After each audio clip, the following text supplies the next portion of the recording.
The place I have always called my second home is the library. Most people have some experience in a library, whether it be a public library, college or university library, or even a school library. All library visitors owe Benjamin Franklin a heartfelt thank you. Even though Franklin is best known as a founding father, scientist, inventor, printer, and statesman, he was our nation's first librarian. In the 18th century, books were very expensive and rare. Most of the middle and lower classes could not afford to buy books. Franklin and some fellow printers wanted to help their community by starting a lending library. In 1731, they opened the Library Company of Philadelphia in Independence Hall. Franklin and his friends purchased the books for the library and loaned them out to anyone interested. He believed every person had a right to improve his or her education through reading. Franklin's motto was carved into the wall of the library tower and reads, "To pour forth benefits for the public good." This motto still holds true for libraries today. Libraries are still the great equalizer because they make books and services available to anyone who wants to learn and better themselves. Even more than that, libraries are true representatives of both personal and intellectual freedoms and democracy. Libraries are the whole package, and they really are for the people. They provide opportunities for lifelong learning, entertainment, comfort, and access to information.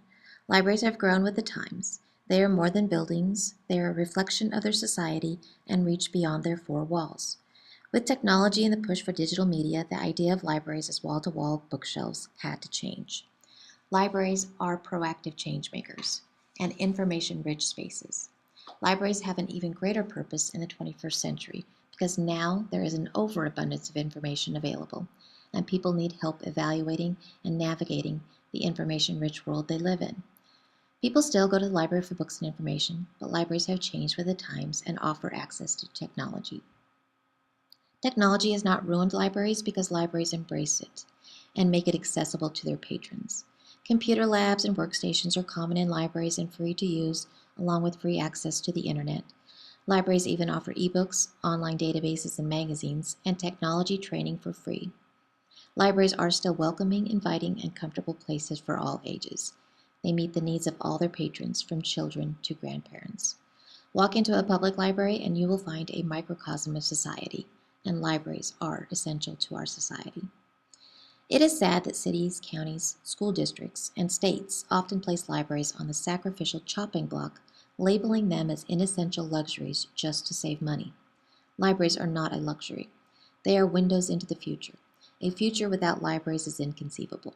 A library is one of the few one-size-fits-all institutions for children, adolescents, parents, grandparents, professionals, writers, readers, students, white-collar, blue-collar, unemployed, and the underemployed. All ages turn to libraries for instruction, support, and access to computers and other resources to help them lead better lives. Instead of devaluing these priceless institutions of lifelong learning, we should support them.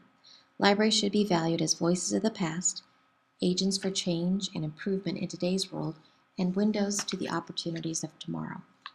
Libraries allow us to dream and imagine the possibilities. The American Library Association's Declaration for the Rights to Libraries summarizes how libraries change lives for the better. Here are the top 10 ways libraries improve lives. 1. Libraries empower the individual.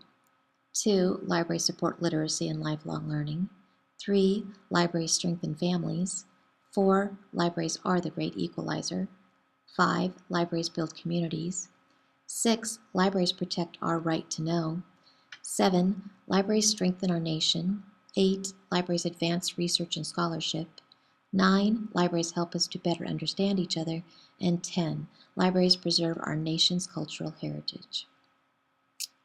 The library is the centerpiece of a community. Yes, libraries mean different things to different people. I have worked at the Kearney Public Library, UNK Library, Kearney High School Library, and most recently Kenwoods Elementary School Library. For me, libraries are my second home, and they hold fond memories and sustain me. As a child, the library was my magical realm. Books became my friends and took me on adventures. My public library offered summer reading programs that filled those long summer days with imagination and fun. The Buffalo County Bookmobile was my magical library on wheels that visited my elementary school twice a month. The swish of the doors allowed me entrance into a world of fairy tales and sparked my imagination. Even as a teenager, I volunteered in the high school library, just to be around books. I literally grew up in libraries, and libraries helped me grow into the person I am today.